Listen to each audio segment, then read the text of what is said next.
Don't you know, many fighters have been killed by the Starfighter. Have a confession. Funny. I do. And some people here may not like this particular hero. But Oh god. and maybe saying I don't know, but I feel like people tend to over romanticize the past. Oh shit.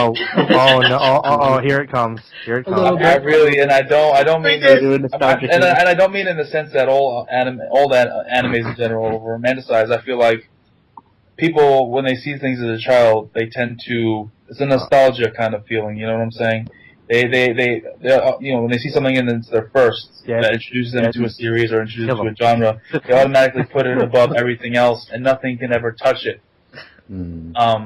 People who are just in love with the 80s stuff, the 90s stuff, and they can't really see it critically because they don't, because there's so much nostalgia involved in it, and there's so much emotion involved into it because of something that you've seen first, that they can't look at it critically and realize that maybe it's not as good as they think it is when you look at it, on its own 2 feet. They're factoring their personal feelings in too much. Exactly. So you know what's kind of funny though is there's actually an opposite to that. I think some people, one thing I've noticed a lot is people will watch the new shows like the seasonal stuff, and they'll take a look at an anime that might be like 10, 20 years older, and they'll just look at it. They won't even like watch a full episode. They'll watch like a minute and be like, oh man, this anime is old. It sucks. Yeah, exactly. There's a lot of people, I completely agree that they'll completely shut up an anime just because the animation is a little not as a little dated or whatnot. They won't give it a chance, and it's for a lot of the new generation that does that. A lot of the kids coming up. Right. Yeah. People, I had people that tell me they don't want to watch Kenshin because it looks like shit. I'm like, dude, the animation is not that bad. It's not really. Oh, dude, trust me, man. I mean, there's worse shit out there. I see. But look, what I've seen, man. I mean, 60s. Wow. 60s is no. Like when people say when people tell me like bad animation, like bad animation or bad dubs, like for example, there's some people that don't like the Kenshin dub, and I'm like, oh, trust me, this ain't bad compared to what I've heard before. Especially goes with animation. I mean, when people say there's some series I'll admit their animation isn't like that great or it keeps shifting like up and down.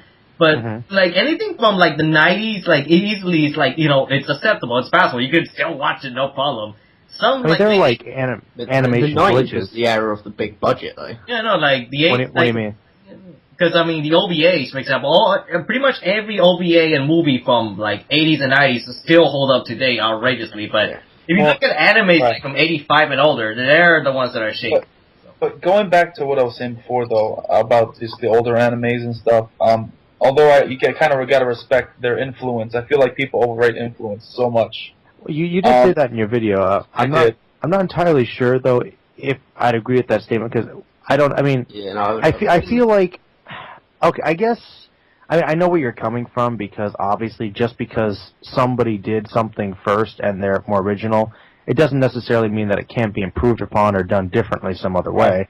The way I see it is like just because someone lays a foundation doesn't mean that it's better than someone who built a house on that foundation. A house is better than just a foundation. I guess that's true. But it's kind of like without somebody like taking that first step, I mean, even if you looked at it like outside of anime, like I don't know, like science or engineering, like you said with a house. I mean, it's like those people still took that step, and without that step, none of these other steps could be taken. So it's like it still has some I don't think influence is worthless. Don't get me wrong; it obviously plays a big part and should be respected. But I think people overvalue it. It does have a part to play, but I don't think just that by itself means that it's untouchable. Well, you could then argue that like the people that originally founded something, they're the innovators. So they created more than the people that have improved on something. But the thing is, those people took influence from other things as well. So how far do you go back before you say, okay, that person deserves all the credit? Yeah, that's true. I guess it's like the first person that came up with an idea for a story. I guess they no idea is truly original. It's just the way that it is. It's like influence and being a ripoff. And that's the thing, man. If we were to go by that principle, then we would all say that anime was inspired by Walt Disney. So exactly, Walt Disney is the greatest anime person of all time. But he is. This is the way I see it. I'm sure Walt Disney even took influence from other things too. So it's like how far do you go back? That's just the way I see it. That's actually a good point. It's like the fine line between homage and rip off, as Kai said.